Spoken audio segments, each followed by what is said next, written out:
is completely fiscally responsible. Yes or with the no, money did that you we lead had. an audit? And the way yes my or leadership no, has did you been lead an audit? stated Yes or has no? been completely What are you afraid of? You mischaracterized. can't answer this question. Yes or no, did you lead an audit? Do you not know this answer? Senator, every Yes or part no? of my leadership yes of these or no? organizations yes has or been no, did you lead an audit? misrepresented I will from take top that as to a bottom. no. What were the findings? So there were no findings because you've never led an audit. Welcome to the absolute harshest reality of the United States Senate. What unfolded inside that grand hearing room was not a mere partisan shouting match designed for evening cable news. It was a matter of vital, undeniable national security scrutiny. Senator Tammy Duckworth, a combat veteran who left pieces of herself on a foreign battlefield, performed a ruthless and methodical dissection of Pete Hegseth's entire professional career. This was the man actively vying for the most powerful seat at the Pentagon, and by the time she was finished, the illusion of his competence had been entirely shattered. Let us get straight to the very heart of the matter. We are talking about a cabinet nominee preparing to take over a staggering $825 billion defense budget, overseeing the most massive and complex military network in the history of human civilization. Yet, when Senator Duckworth leaned into her microphone and asked a fundamentally basic yes or no question regarding his financial competence, specifically whether he had ever successfully led a financial audit for his former, relatively tiny 2,000-person organization, Pete Hegseth was completely flustered and evasive. Yes or no, did you lead an audit? Duckworth pressed, her voice cutting through the tension. What are you afraid of? You can't answer this question. Hegseth attempted to deflect, claiming his leadership was misrepresented. But Duckworth did not let him breathe. I will take that as a no, she stated firmly. What were the findings, though? When Hegseth could not provide them, she delivered the brutal truth. There were no findings because you've never led an audit. Sense that the Department of Defense that keeps us safe is being steered by someone who's wholly unprepared for the job puts America at risk, and I am not willing to do that. With that in mind, Mr. Hegseth, I want you to try to explain to the American people, this committee, who have to vote for you, and to our troops who are deployed around the world, why you are qualified to lead the Department of Defense. We already know that you've only led the largest, a 200-person organization. We already know that you so badly mangled a budget that after you left, they had to bring in a forensic accountant to figure out what went wrong. And that the largest budget you ever managed was about $18 billion. You know, that is about 51,560 times lower than the Department of Defense budget of $825 billion. $16 million is 51,568 times smaller than the defense budget. Please describe to me, Mr. Hegseth, you talk about DOD passing an audit. Please describe to me a time or an organization when that you led underwent an audit, because you say you're going to hire smarter people than you to run this audit. I'm not asking you to be an accountant. I want you. Failing to provide basic transparency on a minuscule financial record is not just a minor oversight. It is a blaring red siren for the entire defense establishment. If you cannot manage risk on standard accounting paperwork, you are absolutely, unequivocally unqualified to handle life or death crises inside the Situation Room. Duckworth expertly highlighted the terrifying scale of his inexperience.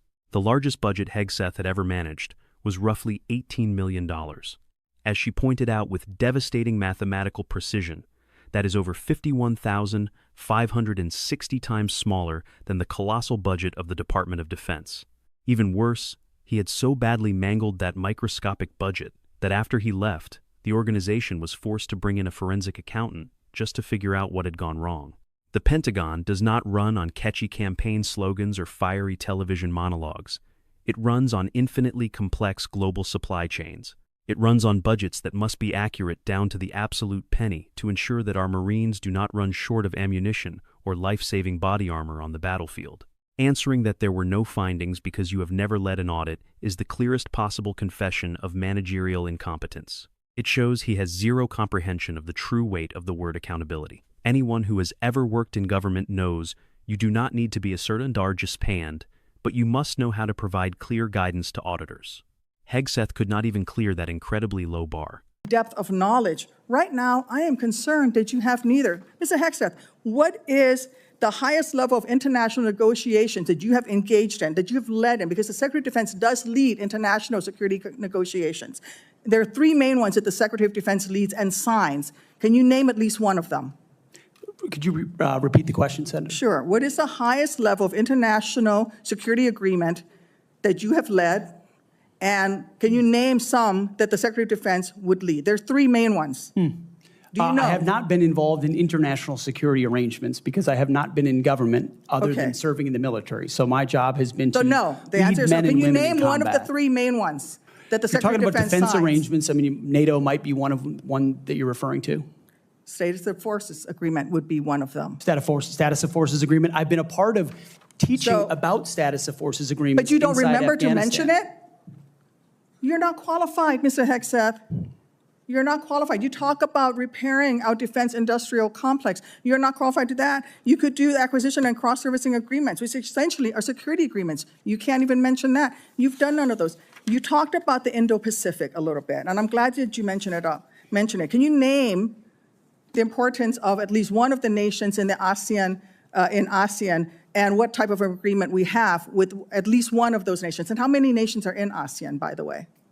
I couldn't tell you the exact amount of nations because in you've that, not but I even know we have bothered to allies do- in South Korea and Japan and in AUKUS with Australia, trying to work Okay. on submarines with them. Mr. and data Hegseth, transfers none with of those them. countries We are have in allies ASEAN. across. None of those three countries that you've mentioned are in ASEAN. I suggest you do a little homework before you prepare for these types of negotiations. Listen, Mr. Hegseth, we ask our troops to go into harm's way. But Hegseth's chasm of incompetence did not stop at spreadsheets and numbers. Senator Duckworth pressed forward, transitioning from financial mismanagement to an alarming, dangerous geopolitical blind spot. A United States Secretary of Defense must be intimately, flawlessly familiar with the intricate map of global alliances. They are expected to lead international security negotiations and sign monumental agreements that shape global stability. When Duckworth asked him to name just one of the three primary international security agreements the Secretary of Defense typically leads, Hegseth drew a blank. He asked her to repeat the question, visibly stalling for time. After struggling, he vaguely mentioned NATO, and then the Status of Forces Agreement, but only after heavy prompting. Even then, he tried to claim he had been a part of teaching about it, rather than actually negotiating it. He was entirely unaware of vital frameworks like the Acquisition and Cross-Servicing Agreement, which are essential security arrangements.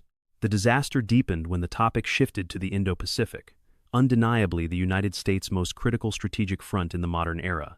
Duckworth asked a straightforward question about ASEAN, the Association of Southeast Asian Nations, asking him to name the importance of at least one nation in the bloc and how many nations are in it. In a moment that must have sent a cold, terrifying sweat down the spine of every international ally watching the broadcast, Hegseth confidently lumped South Korea, Japan, and Australia into ASEAN. This was no simple slip of the tongue. This was not a stress-induced verbal gaffe. It was glaring, undeniable proof of a profound geographic and diplomatic ignorance. None of those three nations are part of ASEAN. Placing them there reveals a total bankruptcy of geostrategic thinking in the most sensitive, volatile theater in the world right now.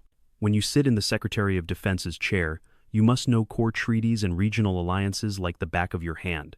When the future Secretary of Defense of the United States does not even grasp the basic map of international alliances, our adversaries will immediately start testing the waters, and our allies will quietly, desperately begin seeking backup plans. Ask them to go into harm's way. And this behind me is a copy of the Soldier's Creed, a copy that usually hangs over my desk here in the Senate, and you should be familiar with it. It's the same copy that hung over my desk at Walter Reed every single day that I woke up and fought my way back because I wanted to go back and serve next to my buddies who'd saved my life. This same copy, these words are repeated over and over and over again. And let me read out two things to you, two sentences. I will always place the mission first, and I am disciplined, physically and mentally tough, trained and proficient in my warrior task. Mr. Hegseth, our troops follow these words every single day, and they man up and they pack their rucksacks and they go to war. And they deserve a leader who can lead them, not a leader who wants to lower the standards for himself or raising the standards for other people. And by the way, our troops already meet the standards. We ask troops to man that ship, fight that fire, fly that helicopter until their very last breath. And they do that every single day. They cannot be led by someone who's not competent to do the job. How can we ask these warriors to train and perform the absolute highest standards when you are asking us to lower the standards to make you the Secretary of Defense simply because you are buddies with our president-elect? And by the way, he has filed for bankruptcy 6 times. I'm not quite sure he's the kind of CEO you want to refer to as a successful businessman. Let me make it clear. You can't seem to grasp that there is no U.S. military as we know it without the incredible women that we serve. Women who've earned their place in their units. You have not earned your place as Secretary of Defense. You say you care about keeping our armed forces strong and that you like that our armed forces are meritocracy, then let's not lower the standards for you. You, sir, are a no. Duckworth did not let the humiliation pass. With the stern, authoritative tone of a disappointed commander, she suggested he do a little homework before attempting to prepare for high-level international negotiations. The Senate exists to serve as a shield against these exact types of knowledge disasters. Telling a cabinet nominee to go do their homework on international television is a humiliation of monumental proportions, proving once again that political power can never successfully cover up a total vacuum of actual competence. However, the true emotional and moral climax of the hearing occurred when the conversation shifted from budgets and geography to the solemn reality of military service. The air in the room completely changed, growing heavy and still when Senator Duckworth mentioned Walter Reed Hospital. She spoke of the days she spent there, fighting tooth and nail just to survive after leaving her legs on a dusty battlefield. She described waking up every single day and fighting her way back from the brink of death, driven entirely by the desire to return and serve next to the buddies who had saved her life. All of Hegseth's political defenses were crushed under the weight of her authenticity. She gestured to the invisible weight of the soldier's creed, a copy of which hung over her desk at the hospital and which still hangs over her desk in the Senate today. She read its sacred commitments into the record, emphasizing the vows.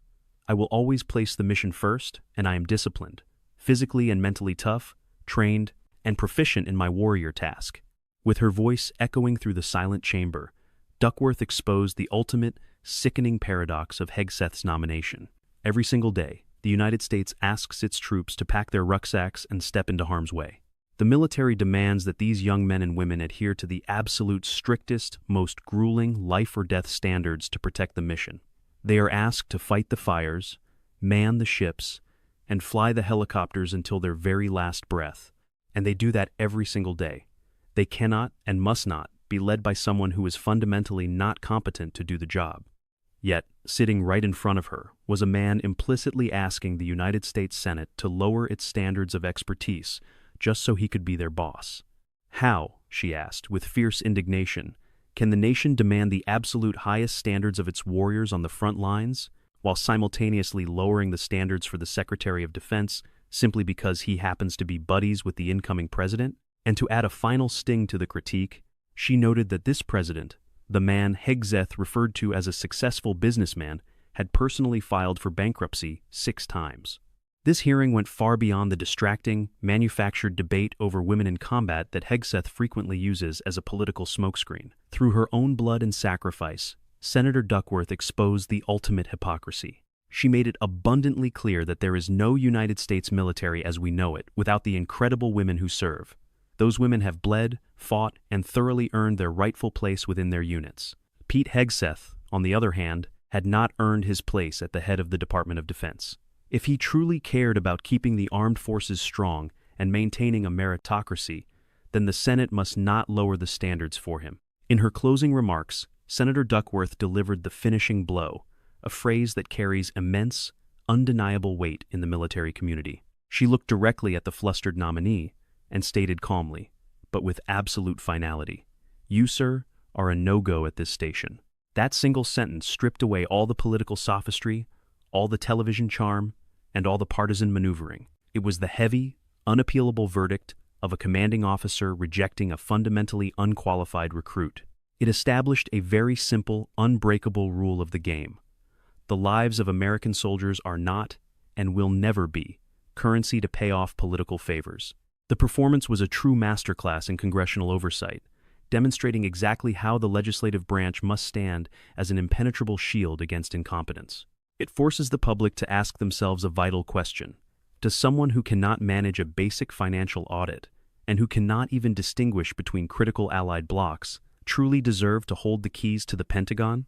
Senator Tammy Duckworth made her answer incredibly clear, cementing a historic moment of accountability in the hallowed halls of the Senate.